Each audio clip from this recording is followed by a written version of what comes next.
She was sitting in class, looking so depressed. Her eyes filled with tears because she failed the last test. Now the teacher's in the front, he's giving a spiel. He's telling her to listen up, he's such a big deal. She gets up on her desk, throws her books in the air, starts kicking her legs and swinging her hair. Or what you doing? No, what you doing? No, what you doing? She was skanking.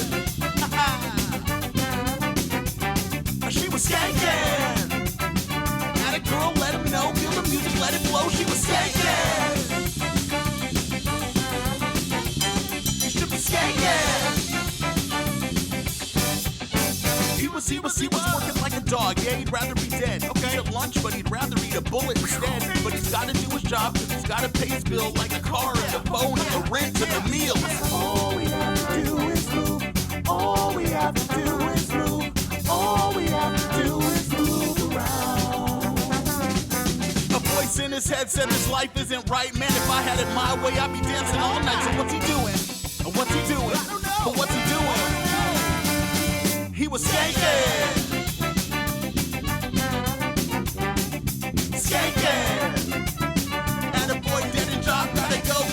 He was skanking. He was skanking.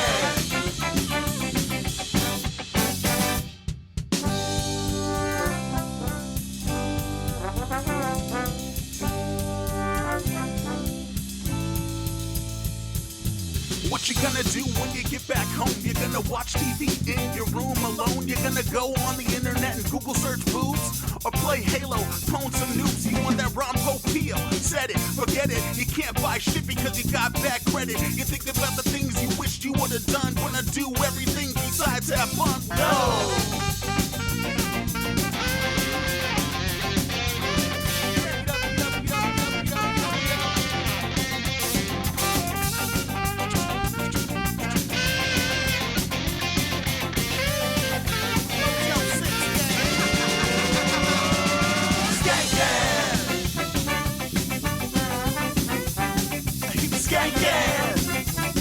Not a girl, let him know. Feel the music, let it flow. He was skanking. Oh, we were skanking.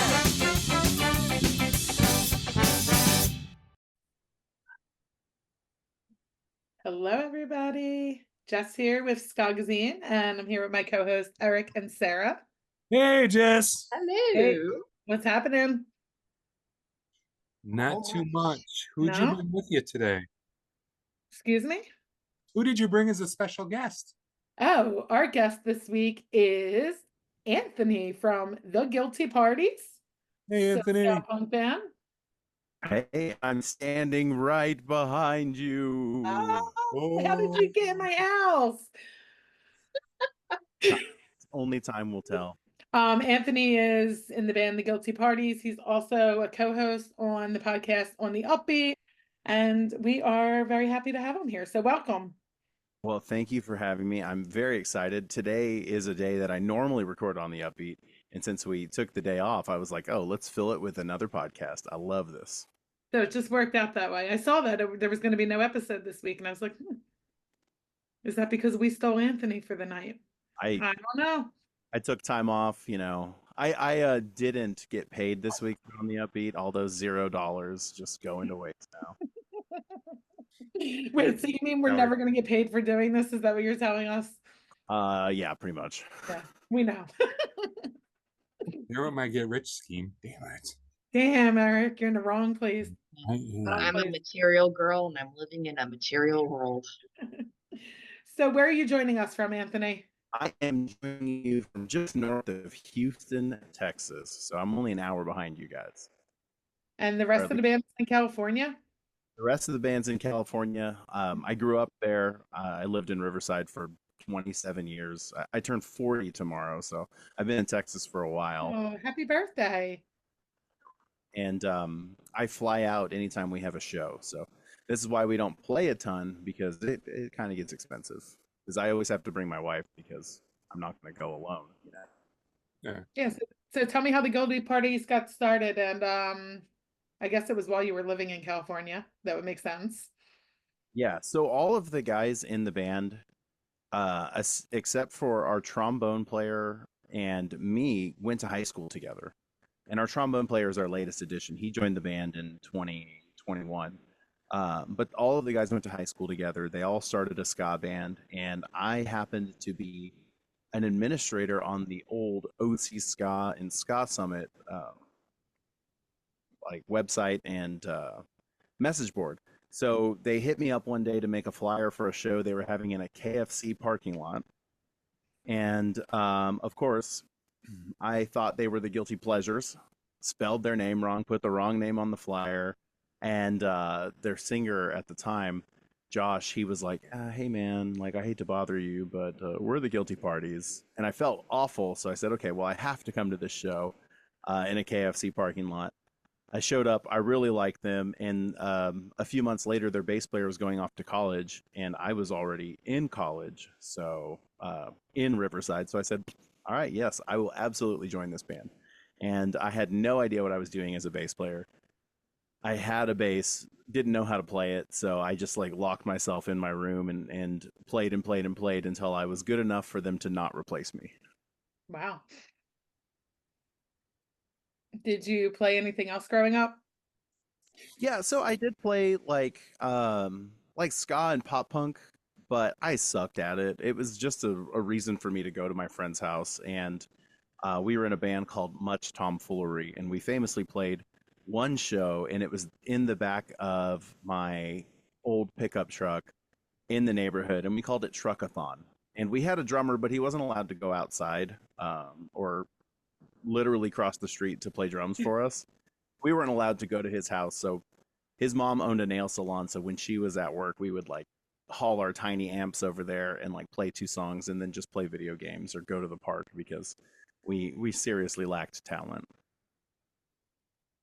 But you had fun. It's fun. Yeah, exactly. It was a great time, and because of that, I could pretend that I was in a band when the Guilty Parties asked me to join. I said, oh yeah, I've been playing in a band for years. You kind of ruined something for me. So my visualization was that the KFC shows were inside of the KFC. So I imagined you guys like standing on the table. So it was actually outside? So we put some pallets. Oh, I think the first show didn't even have pallets. We were outside because one of the guys in one of the bands, I believe it was one of the guys playing with the Guilty Parties, his dad was like the manager or the owner of that KFC. So they just let us play there. As long as people came inside at some point to eat, they were happy because it was kind of in the middle of nowhere in the wood forest area of Riverside, which is like outside of the city on the outskirts. So that's how it goes. Now, if we could have played inside, it would have been awesome, but it was a tiny KFC. Have you thought about moving to Popeyes? I mean, a Popeye 2025 tour, just think about it. Better mashed potatoes. Yeah. Better mashed potatoes. I like the biscuits more. I was disappointed though when I had the ghost pepper sandwich. I didn't think it was hot enough. Sounds amazing. You looked really sad when you said that, Sarah. Why is that? I don't know, because I want to try it. And if it's not that good, then you just ruined my entire life right now. It's flavorful. It's just not hot. That's my. You're from SoCal. I'm from SoCal, so I think we have like different standards with heat. I feel than like the majority of the country. So yes, we make do. So how did you get started though? So let's go way back. What were some of your favorite musical influences growing up? Like what was the first record or 8-track you had in your hand and was like, this is my thing? So growing up, I used to listen to the oldies stations in Southern California. It was, oh my gosh, I can't remember. Cola 99.9 and K Earth 101. So I listened to a lot of Motown, a lot of Beach Boys, a lot of Beatles, and I didn't like modern music. I didn't like grunge that my sister was into. I didn't like, Nirvana or anything like that. And then she brought home ska, and I remember she had like she was like she was a ska queen. She went to all of the local shows. She got to see bands like the Hippos and Voodoo Glow Skulls and Aquabats and Real Big Fish and Jeffrey's Fan Club like every weekend. And she would start taking me to baseball practice. And of course, she's like, "Well, I'm driving. I'm listening to my music." And she started listening to all that stuff. And the closest I had even heard to any of that stuff was, you know, a little bit of Green Day. She was into Green Day and some Sublime, but she got me in the car with the Hippos and in Jeffrey's Fan Club specifically.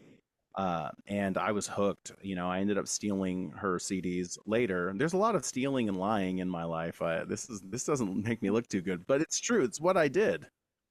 So I took that. So like that Jeffrey's Fan Club album was like the first, not the first I ever purchased, but the first I ever stole because she had 2 copies and she's fine with it probably. I've already told her. Did she take you to your first ska show as well? She did. She took me to go see the Specials in March of '98. Nice. They were on Guilty Till Proven Innocent, and I had no idea I was going to a ska show. She was just like, "Hey, like, you guys," it was me and a couple of my friends, and then her and her friends, and we all piled into a van, and she was like, "We're going to go to a show." And I said, "Okay." And it was like these really cool adult kids. Well, not adult, they were high schoolers, but I was in junior high, and you know, they were out there like this kid named Miguel was just skanking like crazy, and I'd never seen anybody move like that, and it was super cool. I actually, to be honest, don't remember the music because it was the first time I had smelled marijuana. I'd smelled pot, and I was like, "We are all getting arrested, and I'm going to jail. Someone is smoking marijuana in this parking lot." So there was a little bit of fear and a little bit of awe with, you know, Miguel's dancing, but I didn't get arrested, luckily, for someone else smoking marijuana at a ska show in a parking lot. So if you could be any farm animal in the world, what farm animal would you like to be?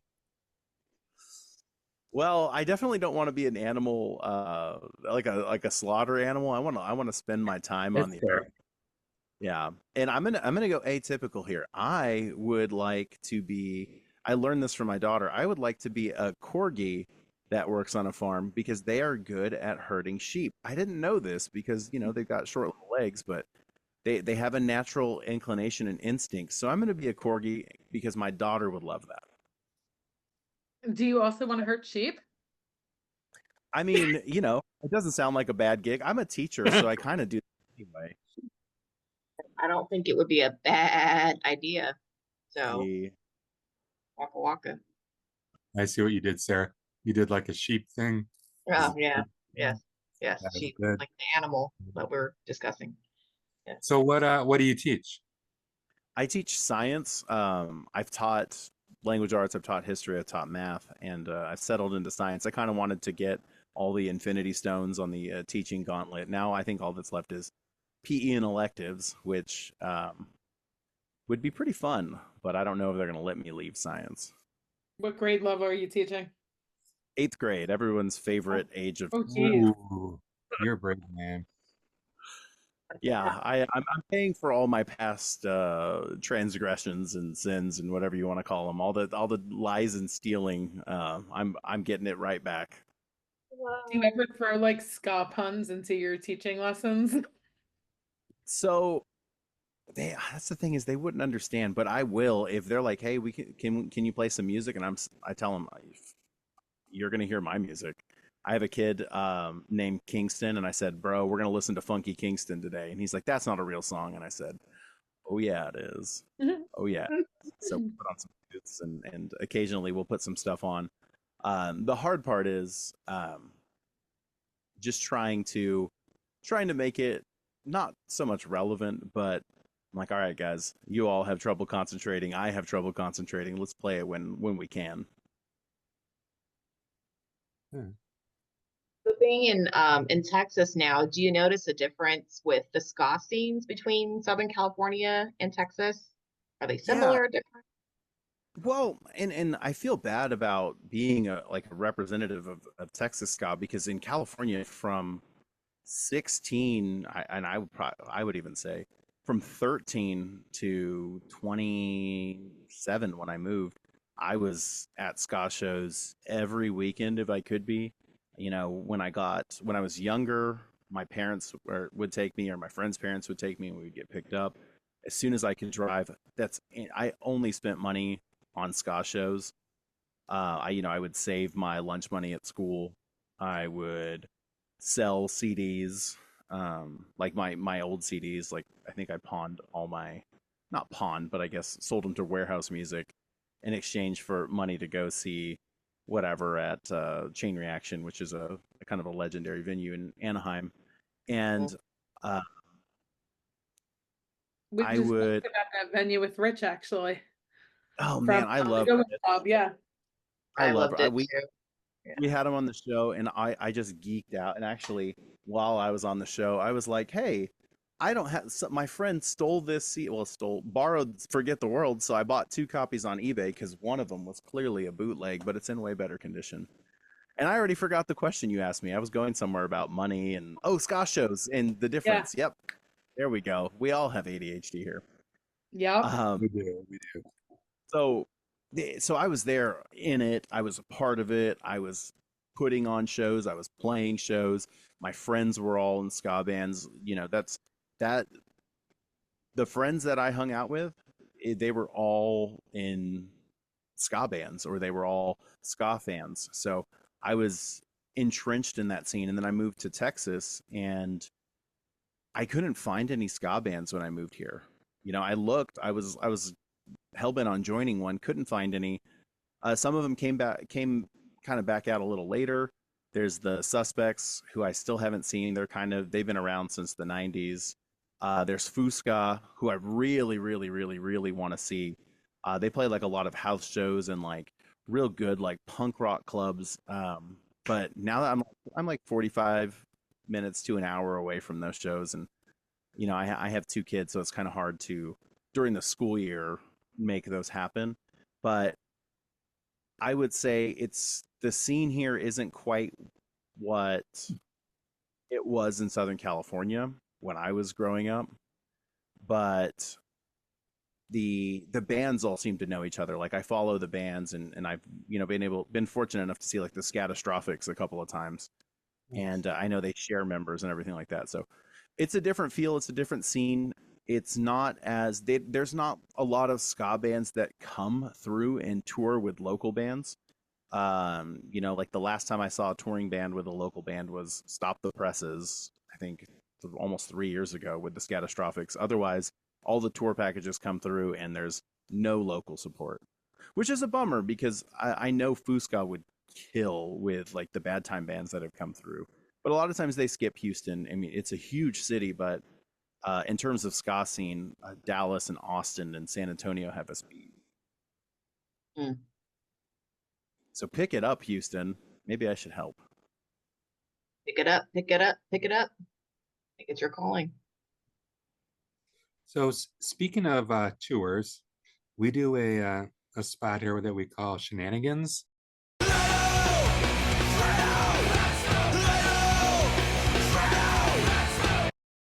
We are curious to know your craziest, weirdest, most intense. My favorite is most traumatic tour story. So when somebody says, tell us a tour story, what is the first story that comes to mind? If you don't have one, just make up a good one. Make up a good one. Yeah, we have some shenanigans on tour. We went on tour in 2006 with a band called Reinventing the Wheel, and they were sort of like a progressive ska, kind of like in the mold of RX Bandits, female fronted. They were really cool, really, really fun to hang out with. And we were on the road for about 3 weeks, and we did the Western US, which is not the best place to tour. We went up to Seattle and then Idaho and Salt Lake City and Denver, Castle Rock, which is outside of Denver, and Pueblo, Colorado, and Albuquerque, which is great. But those places didn't have ska bands for us to play with. So we were just playing with anyone and everyone wherever we could. And we had a bit of a stalker that would, come to our shows and kind of force her way into like our social gatherings and stuff like that. And she didn't do anything malicious, but she told us like, hey, I'm going to follow you on tour, or no, I want to go on tour with you. And I said, well, there's 8 people in the band. There's 8 people we took my parents' excursion, which 12 miles a gallon was a stupid idea. But we, that was cheaper than renting a van. So we took that. I was like, there's 8 people. We don't have room for you. Also, like, no, thank you. And she was like, well, I'll just follow you. And we're like, we're going to be on the road for 3. Like, that's crazy. No. Like, don't do that.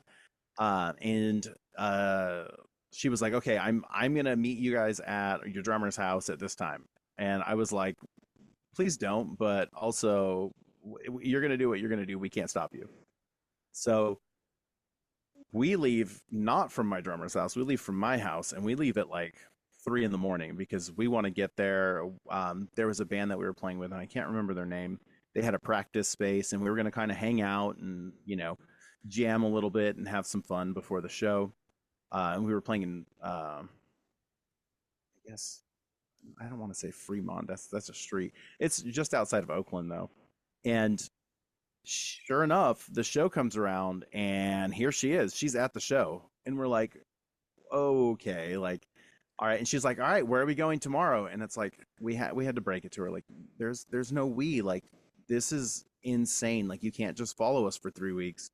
Like, this is weird, And we had that conversation with her. It seemed like she got it. She understood it. And the joke was, oh, here she is behind us every time we got on tour, or every time we were on the road. And sure enough, we're at the end of the tour, and one of the, every single day, every hour, someone's like, oh, there she is behind us. Well, we're standing in Phoenix, Arizona. This is week 3. We're near the end. We have one show in Phoenix with our friends Captain Squeegee and the Soap Studs, and then we had 2 shows in Vegas, an early show and a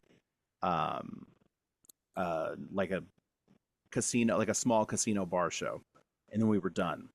And they're like, oh yeah, there she is behind you. And I'm like, haha. And they're like, no, let's get serious.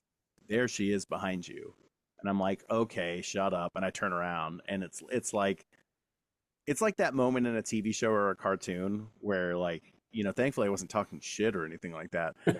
Sure enough, I turn around, and there she is. And I said, this is crazy. And she followed us to Vegas, and she went to our Vegas show, and she hung out with us at the place that we were staying, because she was like, I don't have anywhere to stay. So I guess that wasn't like so much shenanigans, but there's a lot of baggage attached to her and some of the guys in the band. That was kind of weird.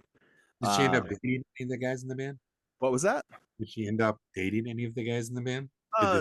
Dating's a strong word, but I hear you. Okay. A couple of them, and I think that was the root of the problem. Fair. Yeah, so I was like, oh no, this is not for me. So I felt uncomfortable talking to her, because I was like, I don't know her. I was like, one of you guys that has hooked up, that is your responsibility to make sure that we're not getting followed on tour. So what was her name? Do you have a name? Yeah, so her name was Rachel, and she was we called her Crazy Rachel, and so she went like Rachel. And it was Rachel. So every time we turned around, it was like, oh, there's Rachel. There's Rachel. Uh-oh. And who is she married to in the band now? Yeah, right. No one. She actually did a reunion show, and I didn't recognize her. And I didn't know who she was. And she started talking, and it started clicking, and I said, oh shit. Rachel. I was like, oh no, this is real. It is happening. And I got a friend request on Facebook, and I'm so bad with that. Like, if I don't know you on Facebook, I'll just leave the thing there so I don't deny it. I know there's no like message that's sent, but like I'm just like, oh, it'll just sit there. So I have some like 8 and 10-year-old friend requests on Facebook. Sorry, guys. That's even worse, because then people just think there's hope someday. They keep checking, and you're like, someday Anthony will be my friend. They will. What? I'm gonna look to see my oldest one. Ooh, now Plot twist. Rachel was Eric with a wig. Right? Well, you. Oh, me? He found you. He's all, he never accepted my Facebook friend request. Why don't you look for Eric on there? So let me go down the list. I think 9 years is the oldest one. A couple of 8 years, some 4 years. Dear God. Years. Wow. Yeah, it's pretty bad. Hit that no button. Do yourself a favor. No, I know. Put I don't. people out of their miseries. These people are alive still. That's how long it's been. Fair. All right, we're gonna put that away, and I promise I'm not a horrible person, guys. No, you just like to leave people hanging for 10 years And make Rachel think she you had know, a and chance. lie. I was going to make a Rachel joke. Very good. Very good. Speaking of Rachel, we didn't talk about this. You have a family. You talked about kids. What do you got going on at home? Well, so I have 2 kids, Crazy and Rachel, and no, my wife and I, we have an 8-year-old and a 2-year-old, and their names are Jenna and Aubrey, and yeah, they're awesome. I'm trying to get Jenna, my older child, to play an instrument, but I don't want to force anything on her. So I have a melodica here. I have hit me in the head. I have see the drum. Yes, I have guitars, basses. There's a trombone back there. It just and a washboard, keyboards, anything. And I don't want to push anything on her.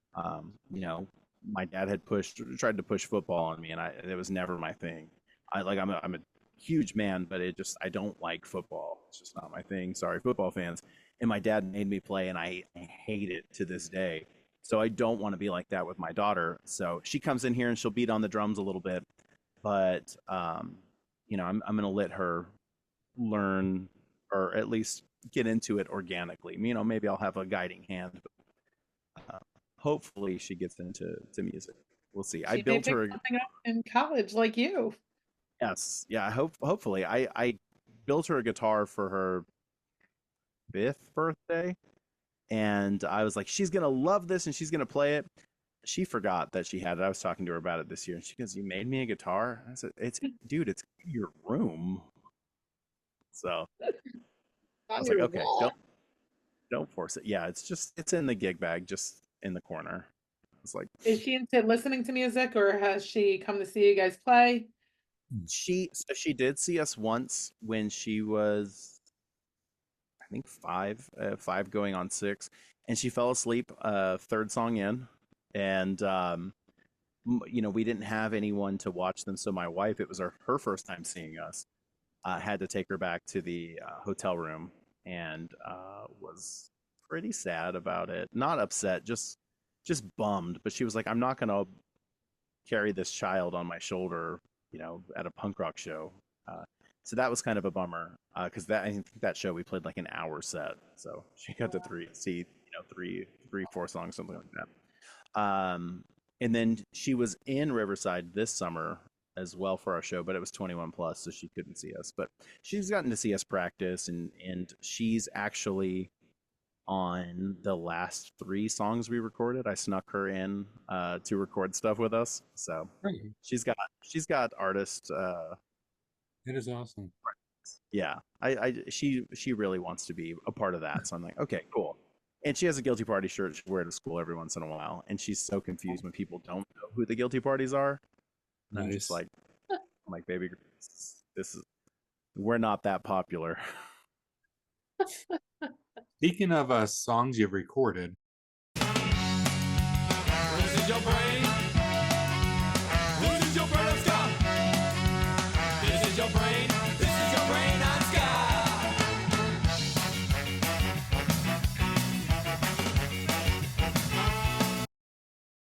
So we do a segment called Brain on Ska, and typically it's Punk Rock Ryan, one of our team members, that does it, but he was unavailable tonight. Fuck you, Ryan. nice. Thank you. You don't know how much that means to me. Okay, carry on. Brain on Ska, we want you to basically give us the meaning of some of these songs, and whether it's what it means to you, what the meaning was when it was written, however you interpret it, and how you want your fans to interpret it. So the first song we wanted to bring up was The Last Stand. Yes. You want to tell us about that one? Yeah, so this is our newest release. It came out on September 6th, and this is a song that, despite it coming out in 2024, we wrote this song in 2008. We've Oh, been wow. around for a while. Yeah, it's been a while. That's 16 years ago. I only know that Six- because I got married that year. Good I- math. it- Good math, Jess. We took a little Mhm. bit of a 10-year hiatus, but we actually broke up while we were recording. There we go. Rewind that. While we were recording, you guys hear that weird glitch? That was odd. It was. Jess's fault, though. Right? Yeah, it's no big deal. And we started recording it. We did all of the guitars, all of the bass, the drums, and we broke up before the horns and vocals made it onto the scene. So we had 6 songs, and we've released some of them. Just gone back and done vocals, but we had 2 singers before. We used to have, for the duration of our early days, we always had 2 singers. We had Josh and we had James, and they were complete opposites of each other. They had vastly different singing styles. The only thing that they both did well was rap. In common anyway. But Josh is no longer with us. He didn't really want to be part of the band when we got back. He moved on and was like, I'm a professional. I can't be associated with this ska punk band. And we were like, nuts to you, bro. So we, I love Josh still, but some of his lyrics, I'm like, I don't know what this song's about, dude. I play this song all the time. What the shit is this? So with The Last Stand, James, our current singer, and I were talking, and I said, like, let's rewrite these lyrics, because I don't want to play songs where we aren't into the meaning of them.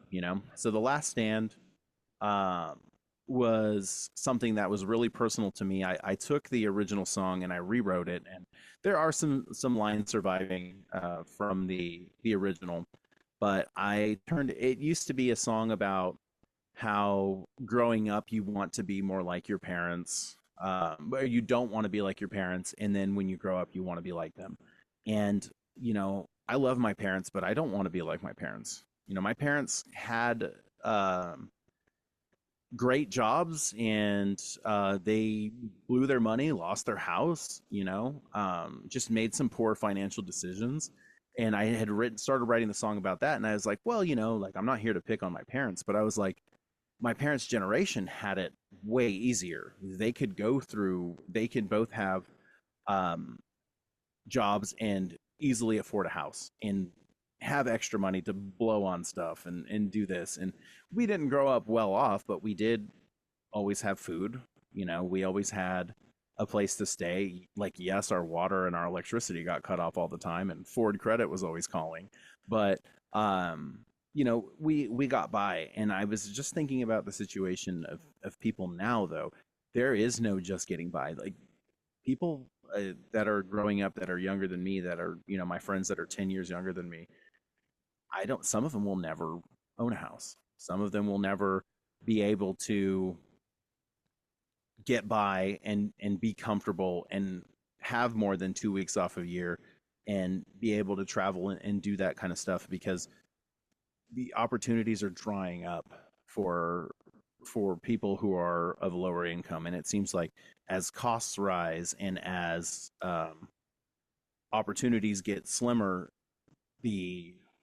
sorry for rhyming here, the prospects of having a happy, easy life get grimmer, So that's what this song is about. And it's kind of like, it's talking about how we are kind of losing our ability to be free, because essentially we're going to be wage slaves for the rest of our lives to bring the party down. Yeah. I think everybody can agree with that, unfortunately, in times that we're living.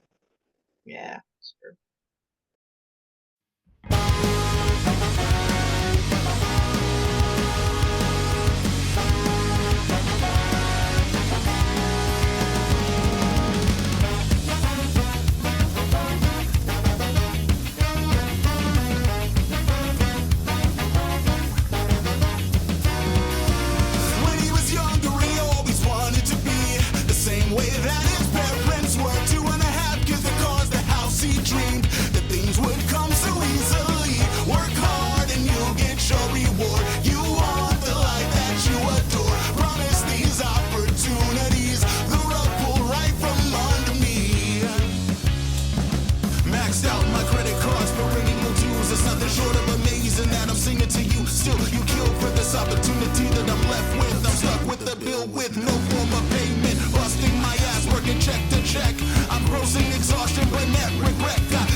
We started out with the sad one. Yeah, it's funny because I was gonna go into the next one, Guilty Skankin, and I it's was kind of like, I don't want to say the opposite, but at the same time, it's talking about what I interpreted as. Wanted to see what what your guys' inspiration was for that, but I took a screenshot of a part I really liked of the lyrics, where it says, "All we have to do is move around. A voice in his head that his life isn't right. Man, if I had it my way, I'd be dancing all night." And it was about like this workaholic dude where he's kind of like wasting his life away working 24/7, but with the dancing and the ska music, he wished he would do more of that. That's what I got from it. I don't know what your interpretation was, so let's hear it, what that's Yeah, about. nail on the head. This song was another song that I took the lyrics for because I don't sing. I just play bass and goof around in the back. But I really enjoy writing lyrics, and I'll write lyrics for our singer and then he'll punch them up and make them better. And I don't have a good ear for like cadence, and he's like, you can't put this many words in the line. Like, what are you doing? So that was a co venture, and I think all of our lyrics probably going forward will be, unless he just writes the songs himself, because he's a fantastic musician and has great ideas. But yeah, so like that verse in the song was actually, again, it's Sad Boy Anthony here. It was at one point, it was about the workaholic, and one of the lines was but he doesn't know if he'll wake up tomorrow because he took too many pills. And James talked to me and said, hey man, let's keep the tone like a little more lighthearted, but still have that thing. So I think it's he'd rather eat a bullet instead, but it's like a kind of a funnier a way of putting it. But yeah, I mean, like when I worked on those lyrics, I hated my job. I didn't like where I was, not because of the kids. I just hated what was going on with the adults at the school. And I was just like, I don't want to do this anymore. And it was the middle of COVID. And I was like, we're back. We're here on the front line. We're not ready. People are getting sick all the time. People are still dying in droves. And we're throwing ourselves out there. And, I just want to be home again. I just want to go out, and I want to skank and live my life and have fun. And that's what that song's about, because later on, it's just like, stop doing the shit that's not important to your real life. Take care of yourself, go out, dance, have fun. You look at the brighter side, because otherwise you're going to be drowning in sorrow. And who knew that song would be such a sad song? Yeah, it is, but it is, it isn't. It's just, yeah, it's reality. We all have to go to work whether we want to or not. But at the end of the day, we want to make sure that, yeah, we make time for the more important things. So I really resonated with that song. I feel so naive because I listen to this song. I'm like, this has to be their ending song. This has to be the song that everyone just fucking gets down and dances to. And I'm like, oh shit, I really missed the whole meaning of this song. So no, you're good, man. I mean, like, no, I mean, that's the best part about music, is you don't have to know it to enjoy it. You don't have to know the not to sound pretentious, but the artist's meaning. Like, it's just a fun song. And with our first iteration of it was just a little silly, a little dumber, and I wanted to put a little weight behind it. But it's just it's like a mid-set song. Just, it gets everyone going. It's exciting. I love playing it, and my favorite part is actually the sax and guitar solo battle. nice. So if we play it now, and we're not really going to do that, I'll cut this out, but I'll put it in here. I want everybody to get up and skank. Let's do it. Let's do it. Wait, should we really play it now?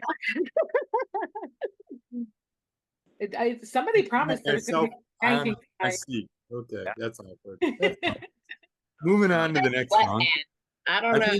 I really think we should leave this in the podcast. Just we could make your editing easier, Jess. I mean, it's never easy, Eric. I'm sorry. That's probably mostly my fault, but I'll leave it in if you get up and skank and let me share the video. Come on. I actually can't get up. I am in a close spot. If I got up, I'd drop the computer. It'd be so awkward. Whatever. Excuses. I can't. Really? Don't make me move this, whatever I've got my No, computer. no, no, you don't really have to. Okay, Anyway, I next started. I song. started. I was game. All right. Next song's kind of interesting. We chose December 20, or you chose December 24th. Was it 1993? Yep. Riverside. Yes, and that song is a play on a Sublime song, which is what, like April. Uh-huh. Yes. It's how a Um, brick through a this was a JCPenney fun- window, huh? Oh yeah, this was a fun song. So this started as On The Upbeat, and this is before I was associated with the show. Hit us up and they said, "Hey, we have a Christmas album every year. It's called A Rose, Such a Clatter," and we had been on it a couple of times, but our first appearance was a cover. And this time I said, I want to do an original because our drummer is a pain in the ass. I love you, Nick Barnes. You're a pain in the ass and you know it. And he said, I don't want to play Christmas music. I don't want to play a Christmas song. I don't like Christmas that much. And I said, listen, we're going to play the song. You're going to like it. I'm going to like it. It's going to be fun. It's going to be funny. So the original concept was much simpler, more of like a two-tone, like the same chords the entire song. The drum beat dictated the chorus, and I actually brought a friend in to play drums here, and I said, "This is what I want. Like, what can you guys do?" Like, so our guitarist John G. We have two Johns, John Gutierrez and John Martinez. So John G. And Nick got together and they said, "Okay, we're gonna make this song like a Guilty Party song, though. Like, yeah, two tones great and everything, but if we're gonna record it, we're gonna make it like sound like us." And I said, "By all means, dude." So they get that done. They send me the revision, and I love it. I'm in love with it. And I said, let's go. I have to rewrite the lyrics though because originally it was going to be something along the line of like Santa stole my girlfriend, and I couldn't get it to fit in the new style. But I was like, okay, a brainstorming session, and James and I got together and we were talking about, all right, we're going to get this fake Santa breaking in. You know, it's just some criminal wearing a Santa costume, and him and this song is about little James as an 8-year-old going out and just stealing things with Santa, and railing against the capitalist system, throwing that brick through the JCPenney window. That was all James. That part was just, he took it to the studio and was just kind of throwing things down, and that's what stuck. And it was great. Like, I remember getting the lyrics back and just dying about the stuff that he added. And kind of like an alkaline trio, watch it fucking shatter. It's not to toot our own horn, but it's brilliant. I love this song so much. The video for this is a lot of fun too. We weren't planning on doing a video, and I had mentioned after the song released, I said, it would be fun if we did a video for it. And the guys who are, normally not quick to jump on like ideas that mean more work for them, they were like, hell yeah, let's do it. So we kind of had an idea, and then John Martinez, who's an animator, storyboarded something, and he said, look, this is what I want to do. I'll film it. I can't edit. And I said, I got this. So I had access to Adobe Premiere, and I just edited the video, and I said, just give me a bunch of clips. I'll figure it out. And I created a narrative based on that, and it was so much fun. It's such a fun, stupid video. And I'm not in it at all, but I did all the editing. Nice. I need to check this out. I'm gonna do this.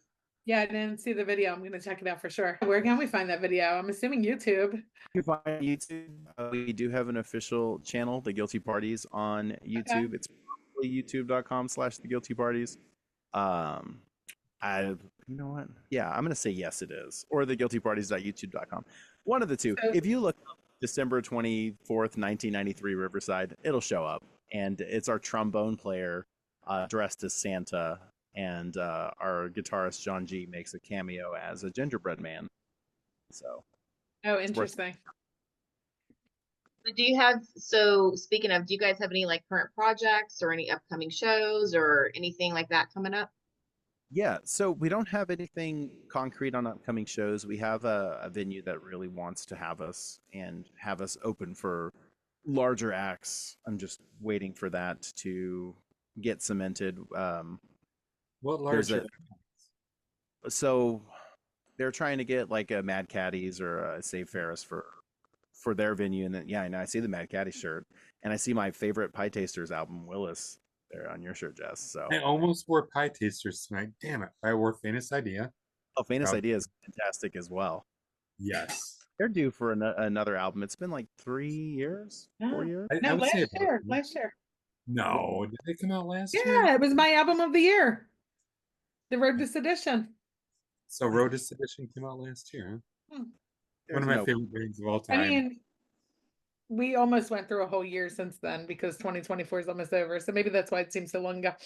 Oh yeah. Okay, I was thinking of increasing the minimum rage. Oh, but yeah, Which that's is a a great great one, too. fucking album. Great Yeah. fucking album. that was my Have first you- idea. Have you seen them live? No, I have not seen. Oh. I'm a little obsessed with them. So once we bring them up, do you want to see my Famous Idea tattoo, or are we going to skip that part of the Rachel's them, in other words. what? Yeah, you Rachel them. You're a Rachel. He's going to go to Canada. to do that. Shoot, I just got Rachel. Damn it. I do know a guy with a Guilty Parties tattoo, so that was pretty cool. Nice. And then he went to jail, so he had like the Guilty Party, like the guy getting beat by That's- the cop in jail, and I was like, how did that go? He's like, oh man, people were into it. Yeah. Nice.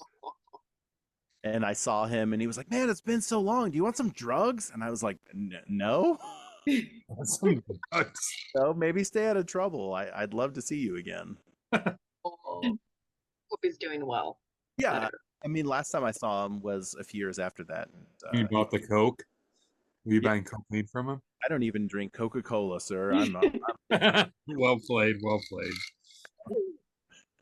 And where else could we find you? I know you mentioned like the YouTube link. Is there anything else you guys on social media or? Yeah, so we're on Instagram. That's where we do our main stuff. We have a few songs that we are looking to release in the spring. We just need to record horns and vocals, which means the horns need to practice because one of our vocalists, our main vocalist, is the tenor. No, not tenor sax player. He doesn't play tenor anymore. Alto sax player. So we're working on a couple of lyrical rewrites just to bring some of the songs into the modern world. And, some of those songs, like I said, are from the recording in 2008. And then we've got some new stuff that we want to get into the studio together and record. It's just I was just going to ask if you were doing this remotely or if you were flying out or whatnot. So for those, my part's done. Even in the last hand, I re-recorded the bass because I didn't like the tone. And I did that in my studio here, but the horns they'll all record in Riverside. So that's where they recorded the horns for the last couple of songs. The one song they didn't record actually was Guilty Skankin. I think that was COVID time, so it was like everyone in their closet, which is why the horns kind of sound like Mario Kart because it was the first like real song that I had done some mixing on. So I've been getting a little better. I did not mix the last stand though. That was a guy named Jonathan Mireles, and he actually mixed the Catbite's first album, which is pretty cool. Oh, cool. We love Catbite. I love Catbite. I ran into him at a show, and I was like, "Hey, man, what do you think of this song?" And then he called me like a week later, and he said, "It's a great song. It needs mixing, though." And I said, "Yes, it does." But so we have some stuff coming up in terms of hopefully releasing some music in the spring, and playing some shows maybe March, April, May. Going out there in June probably. Are most of your shows in California, or do you venture out of You there? thought about Detroit? Detroit's a good city. I would love to go all around. In California is probably where we'll be, but I know John G, our guitarist, and I are pushing for like a weekend tour or like a 4 or 5 day tour just to go out there. Look, if we can make it to Detroit, I'll do it in Detroit. I'm cool with that. I would love, love, love, love, love to get on the road. I've been trying to get them here, but it's a lot easier to get one guy to California than it is to get 6 guys to Texas. That's fair. So there's 7 But- of you in the band currently. Yes, and Do you since have room for them all in your apartment, Eric? Yeah. there we go. Make Sweet. Detroit, you can hang out in my I mean, apartment. Rachel.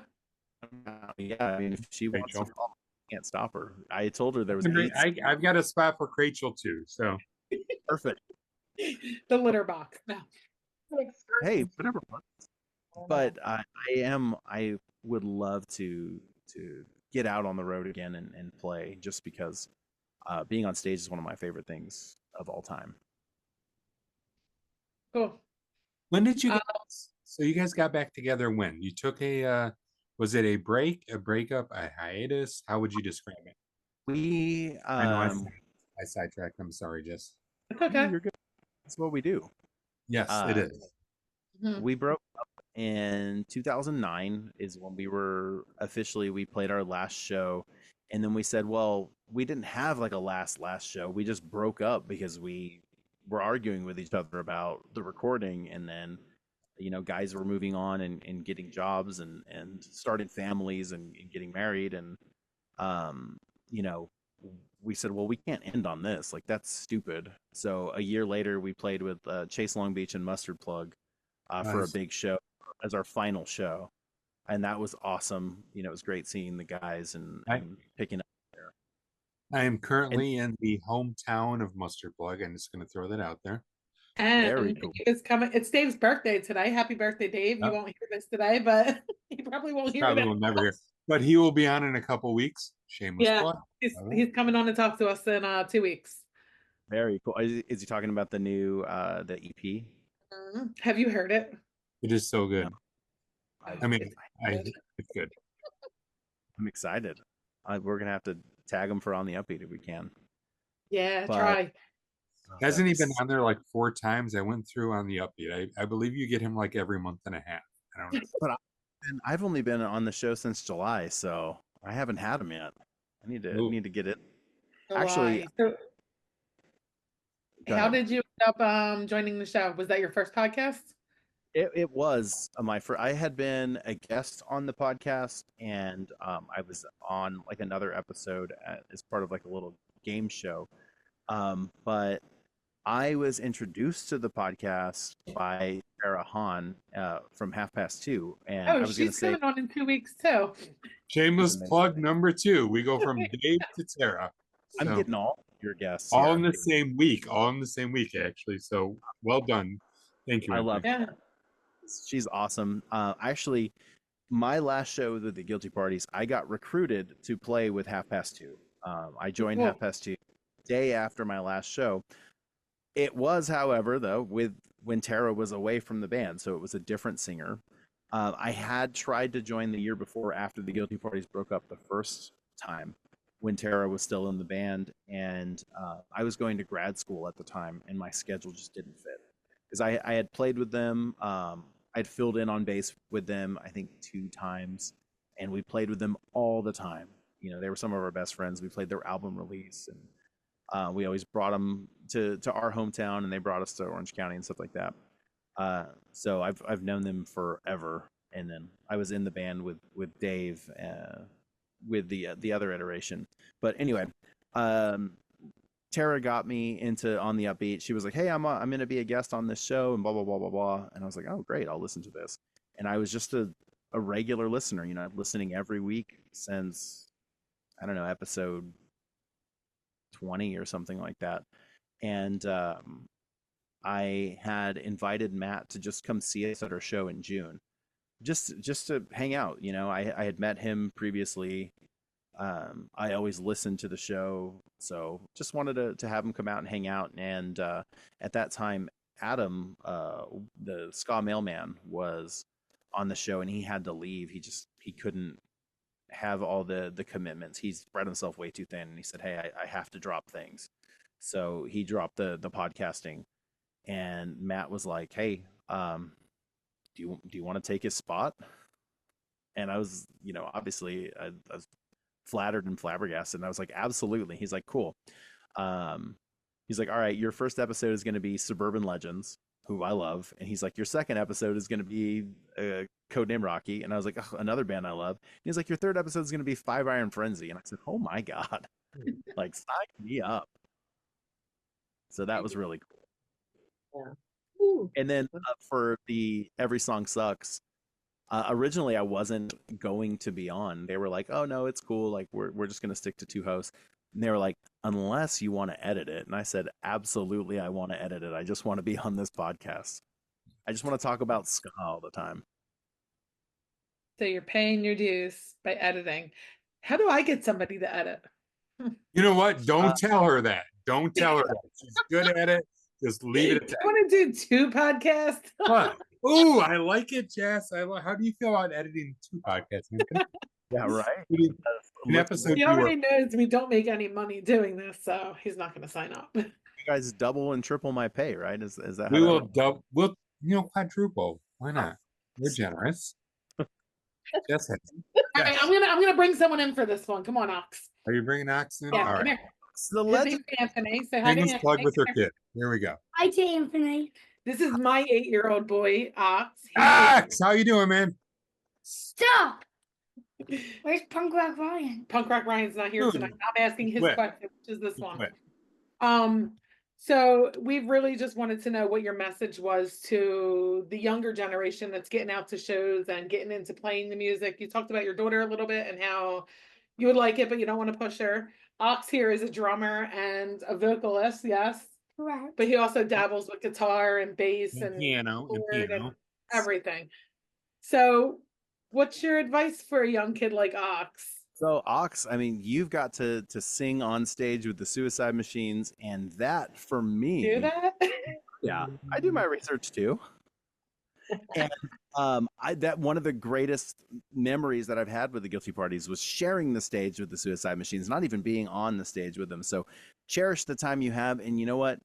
You've got to be the next generation, Ox. You've got to start bands. You've got to bring your friends to shows, get people into the music, because that is the future. It's not going to be us. It's going to be you guys playing music and us enjoying your music. So get out there, write, play, enjoy it, have fun, goof around, make mistakes, steal music from your siblings if you have any, lie to people about your talent level so they'll let you in a band, and then just play and play and play until you get good. You got anything else, bud? Mhm. What? What is your favorite band? Oh, what's his favorite band? We didn't ask him that.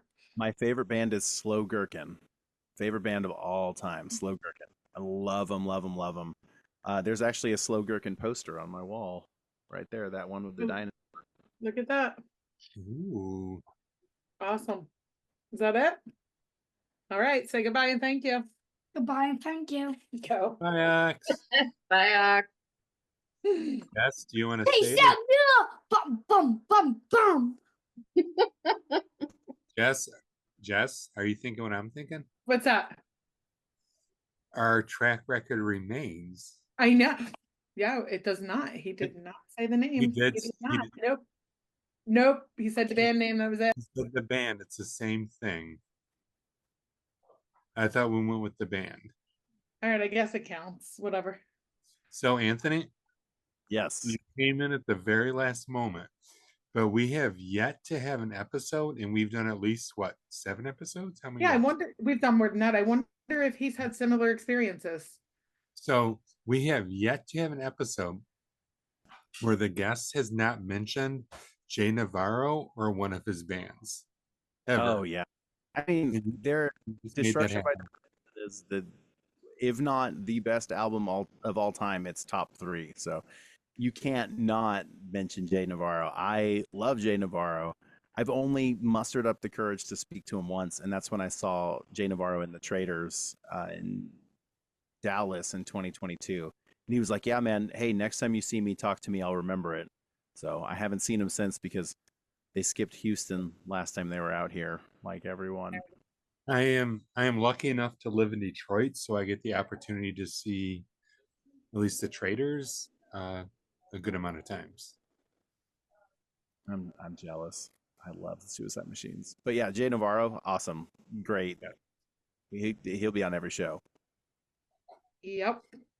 Cool dude, very down to earth, easy to talk to. So whenever he's around in Philly, we go say hi. Like, yeah, he remembers us. Like, he's just very personable. Like, good dude, just good dude. Oh yeah, and just sitting and talking with him for like 45 minutes. I felt so bad about wasting his time, but he was just so gracious and just awesome, and just sat with my wife and I, and was just really encouraging about playing music and continuing to play music. And he was like, I told him I had played with him at the Showcase Theater, and he said, "You're way too young for that." And I said, "No, dude, I'm at the time, what was I? 2022. I was 37. I was like, no, I was a kid when I played with you, but it was And you played with them at Showcase and Corona? yep, in 2005 at the World Profiteering is Killing Us All. They were, Oh man. I think it was them, Bullets to Broadway, the Culprits, us, and one other band. It was amazing. I would hate to be the one other band. That band that you don't remember. Duane doesn't remember the An name of? amazing show. We played these 4 bands and the other guy. Yeah, the other one, I know they weren't a ska band, so I didn't remember them. Oh, fair enough. Yeah. You know what? I can respect that. Yeah. Was no All doubt. right. Was no doubt. No doubt was a ska band. But they're not a ska band, but they were, but they're not. They were. No doubt was a good ska band. We They played were. No Doubt I agree. one time called No Duh. No, Yeah. I've heard of no doubt. I enjoyed their show. Do they still play? I think it may not be the same, all of the same people, but I think it might be the same Gwen Personator. That's funny. so is really a cover band? That is amazing. Yeah, no doubt. Southern California. Oh, memory locked. So does anybody have any closing thoughts I know you do. involved? I just love how like inspiring and beautiful Anthony's words were. And Knox was like, "What's in my pencil sharpener?" Like it was such a moment of clarity and beauty and light and darkness. And Ox was just, it's fine, you know it. In another few more years, maybe he'll, appreciate it then. But No, he does. He does. He talks about the stuff like after we do it. yeah, Very that's true. The kids carry it on. So let's increase those all ages shows, and let's Yes. As long as booze is allowed. Just whatever, just get out there, get the music out there, tell your friends about the bands. You don't have to listen to my band, make your own band. That'd be awesome. Yeah. And Keep it going. because in the end, if you want a good ska scene, if you want a musical scene, you have to be part of that scene, don't you? That's true. That's my shame and guilt of the Houston ska scene. I'm like, I should be a part of it. I should be doing something, and I'm only going to the occasional show, and I feel bad about it. Am I wrong? Isn't Hans Gruber from Texas? Austin. They're from Austin. I've been able to see them once. They I think they're coming down pretty soon. They just came with through Michigan. Did a fun show with Escape from the Zoo and Killer Diller, a local band. So I think Escape from the Zoo is from here. Yes, they are. Yeah. I've missed them every time they play. It's like a Thursday school night, and I'm like, man, like I love this, and that's the band I have to see because they seem like they would be amazing live. They always play a late show, so if it is a school night, they're not going on until 11:30. They go on like 11 o'clock at night for real. I actually had to leave early last time, and I felt terrible, but I was just like so beat, and I had so many shows that week that I had to. Yeah, and that's what makes it hard is Houston, and I think Vic Ruggiero made this joke when they were out in Houston last time, 3 years ago, because they always go to Austin. They played 3 nights in Austin this past weekend, and they're like, "Nah, forget Houston, not important." I'm like, "No, just give us one of those nights." But they the joke was like, "Oh yeah, like where'd you come from to the show?" And it was like, "Oh yeah, I've from an hour away, in Houston, because Houston's this gigantic sprawling circle that even if I'm an hour outside of Houston, I could be an hour and a half from the show because it's in the southwest or the southeast part of Houston. It's so big. Everything's bigger in Texas, Yes. but not the ska scene. What Oh, the? that's Well, thank you, Anthony. We Thank appreciate you coming on. It was fun, and Thank you, Anthony, for coming on. We really appreciate it, and we hope that more people will hear your music through this. yes, hopefully that would be awesome, and hopefully, maybe we can get you guys on our podcast and do some little cross pollinating.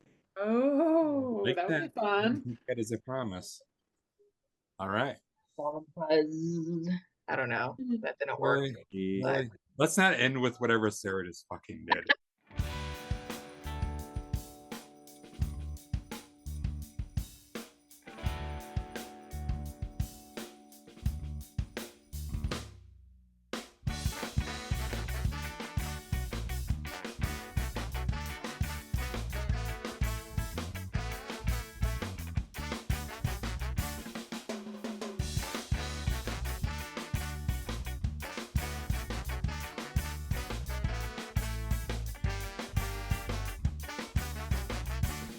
One night I sat awake, staring at the window, trying to catch a glimpse of old Saint Nick. It was December 24, 1993. Milk and cookies by the Christmas tree. My eyes heavy, anticipation stronger. I know that if I can stay awake a little longer, I will see that big bad man in the sky. Who's that coming through my back screen door? He's got a sleigh I've never seen before. Bright red suit, steel toe boot. Oh my God, this is Santa. It's just like a dream come true to me. This Christmas Eve. He said, how you doing? I could use your help. Things have been much harder since I had to free the elves. Yeah, come with me and you'll see the difference. So many people struggling to pay their rent. That's where you come in. We gotta help the children. Let's cut some corporate profits and make a dent. Then Chris Kringle, he kicked in the door. We filled up our bags and we filled some more. Who's that skanking around the store? A bunch of toys I've never seen before. Bright red suit, steel toe boot. I don't think this is Santa. It's just like a dream come true to me. This Christmas Eve. Now, Santa, well, I know you're not the real Santa, and even though the way we met was pretty much a home invasion, you showed me so many things and taken me so many places, and well, these toys you collected, they're gonna help a lot of kids.